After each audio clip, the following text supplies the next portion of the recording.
അസ്സലാമുഅലൈക്കും വറഹ്മത്തുള്ളാഹി തആല വബറകാതുഹു.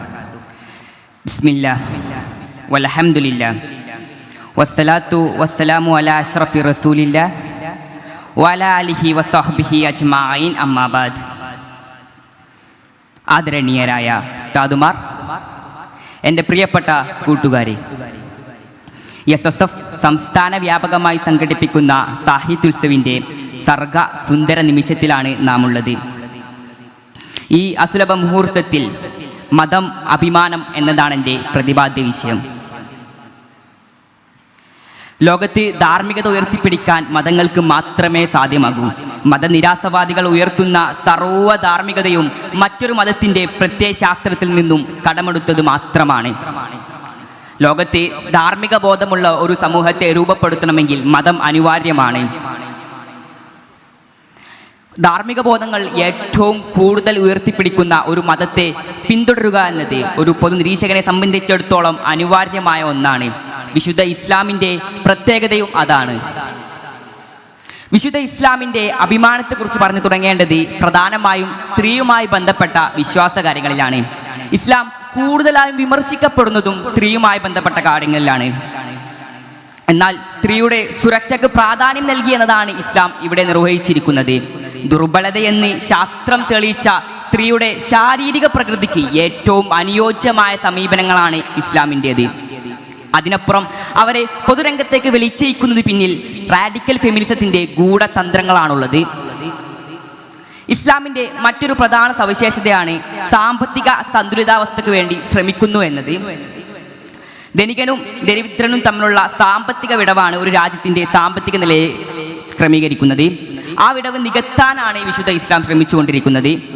സക്കാത്ത് അതിനൊരു മികച്ച ഉദാഹരണമാണ്.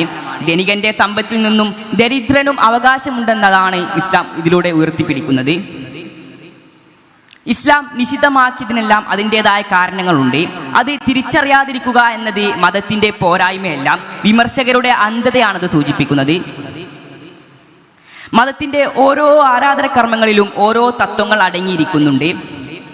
ഇതര പ്രത്യയശാസ്ത്രങ്ങളിൽ നിന്നും മതത്തിനെ വേറിട്ട് നിർത്തുന്ന മഹത്തായ മൂല്യങ്ങളിൽ ഒന്നാണത്. അതേസമയം ഒരു വിശ്വാസി തൻ്റെ ആരാധന കർമ്മങ്ങളിൽ ഏർപ്പെടുന്നത് ഭൗതിക നേട്ടങ്ങൾ ആഗ്രഹിച്ചുകൊണ്ടല്ല, മറിച്ച് തന്നെ സൃഷ്ടിച്ച് പരിപാലിക്കുന്ന യജമാനോടുള്ള കടപ്പാടും ബാധ്യതയുമാണ് അവൻ നിർവഹിക്കുന്നത്. ആദരവും ബഹുമാനവും പഠിപ്പിക്കുന്ന മതമാണ് ഇസ്ലാം. തൻ്റെ ഗുരുനാഥന്മാരോടും മാതാപിതാക്കളോടും എങ്ങനെ പെരുമാറണമെന്നും അവരെ വെറുക്കുന്നത് നരകത്തിലേക്കുള്ള പാതയാണെന്ന് പറയുന്ന ഇസ്ലാമിൻ്റെ അധ്യാപനങ്ങളെയാണ് നാം ചേർത്ത് വായിക്കേണ്ടത്. സാമൂഹിക ബോധത്തെ ഏറ്റവും കൂടുതൽ ഉയർത്തുന്ന മതമാണ് ഇസ്ലാം. പൊതുവിടങ്ങളിൽ കിടക്കുന്ന മാലിന്യം നീക്കം ചെയ്യുന്നവന് പ്രതിഫലമുണ്ടെന്ന് പറയുന്ന പ്രത്യയശാസ്ത്രമാണിത്. അന്ത്യനാളിൻ്റെ തലേ ദിവസം മരം നടുന്നവന് പ്രതിഫലമുണ്ടെന്ന എസെക്ടോളജിക് വാദമാണ് ഇസ്ലാം ഉയർത്തുന്നത്. അന്ധമായ വിമർശനങ്ങൾ മാത്രമാണ് മതത്തിനെതിരെയുള്ളത്.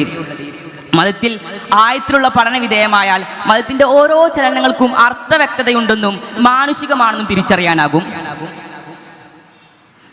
അതുകൊണ്ട് തന്നെ ഒരു വിശ്വാസിക്ക് തൻ്റെ മതത്തെ ഓർത്ത് വാണോളം അഭിമാനിക്കാനുള്ള അർഹതയുണ്ട്. നിങ്ങൾ യൂറോപ്പിലേക്ക് നോക്കൂ. മതനിരാസവാദികൾ ആർമാദിച്ചിരിക്കുന്ന നവോത്ഥാന യുഗത്തിൽ നിന്നും അവർ പുതിയ ചിത്രങ്ങളിലേക്ക് നടന്നു നീങ്ങി. മതമില്ലാതെ പോസ്റ്റ് സെക്കുലറിസത്തിൽ നിന്നും ഇതിലൂടെയായിരുന്നു പടിഞ്ഞാറ് കടന്നു വരുന്നത്. എന്നാൽ വലിയൊരു ജനാവലിയാണ് വിശുദ്ധ ഇസ്ലാമിൻ്റെ ശാന്തി തീരത്തേക്ക് കടന്നു വന്നത്. മതത്തിൻ്റെ ആഴത്തിലുള്ള വേരുകൾ സ്പർശിച്ചാണ് അവരുടെ ഈ കടന്നുകയറ്റം. ഇന്ന് യൂറോപ്പിൽ ഏറ്റവും കൂടുതൽ വിറ്റൊഴിക്കപ്പെടുന്നത് ജലാലുദ്ദീൻ റൂമിയുടെ സൂഫി കവിതകളാണെന്ന യാഥാർത്ഥ്യം നാം മറന്നു പോകരുത്.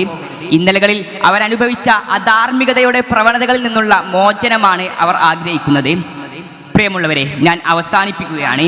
സാമൂഹിക ബോധത്തിലൂടെയും ധാർമ്മിക ബോധത്തിലൂടെയും ഒരു സമൂഹത്തെ വാർത്തെടുക്കാൻ സാധിക്കുന്നു എന്നതാണ് ഇസ്ലാമിനെ ഇതര പ്രത്യയശാസ്ത്രത്തിൽ നിന്നും വ്യത്യസ്തനാക്കുന്നത്. ഇസ്ലാമിൻ്റെ ഒരു നിലപാടുകളിൽ പോലും വിമർശനങ്ങൾ കേട്ട് വ്യതിചലിക്കേണ്ട സാഹചര്യമില്ല എന്ന വസ്തുത നാം തിരിച്ചറിയേണ്ടതുണ്ട്. ഇസ്ലാമിനെതിരെയുള്ള വിമർശനങ്ങൾ അർത്ഥരഹിതമാണെന്ന് പറഞ്ഞുകൊണ്ട് ഞാൻ എൻ്റെ വാക്കുകൾ ഉപസംഹരിക്കുന്നു. അനിൽ ഹംദുലില്ലാഹി റബ്ബിൽ ആലമീൻ. അസ്സലാമു അലൈക്കും വറഹ്മത്തുള്ളാഹി തആല വബറകാതുഹു.